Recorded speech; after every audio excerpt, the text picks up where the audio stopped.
কাঞ্চন, একটু ধৈর্য ধর ভাই। অতিক্রান্ত হলে এই পথ মাঝে এসে চলবে না রে ভাই। আনন্দের ভিতরে আমি তো কোথাও জলসায় দেখতে পাচ্ছি না ভাই। আমার বুকটা ফিরে যাচ্ছে, এমনকি আমি চোখও তেমন ভালো দেখতে পাচ্ছি না। দয়া করে আমার জন্য একটু জল দাও না দাদা।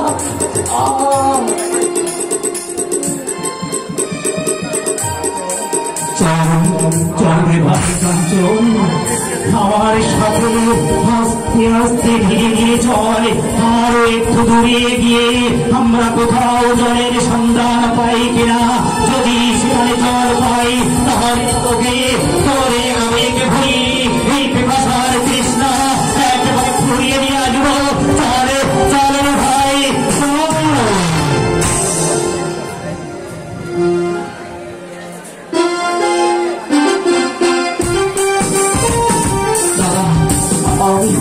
আমি আর চলতে পারছি না।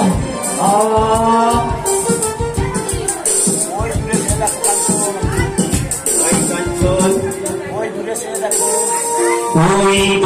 দেখো একটা জলাশয় দেখা যাচ্ছে। তুমি ওইখান থেকে জল পান করে এসো ভাই। আর আমি এই বড় বৃক্ষ বলে কিছুক্ষণ সময় বসে একটু বিশ্রাম নেই। তাই যাচ্ছি দাদা, তাই যাচ্ছি।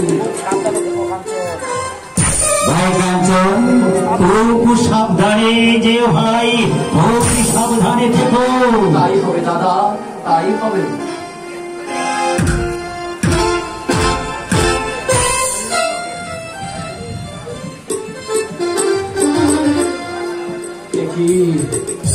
হেরি নয়নে আমার অনাক্রান্ত আহা বলবরি কিবা তার রূপ কিবা তার হস্ত পদ, না জানি কেমন তাহার কণ্ঠস্বর, কেমন সুন্দর তার কেশ রাশি, না জানি কিবা তার নাম, কেমন না আসিলাম আমি সরোবরের ঘাটে।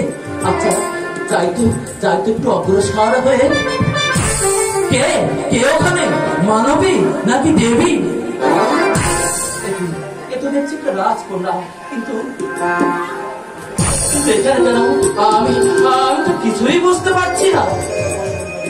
ও কি সুন্দরী গো,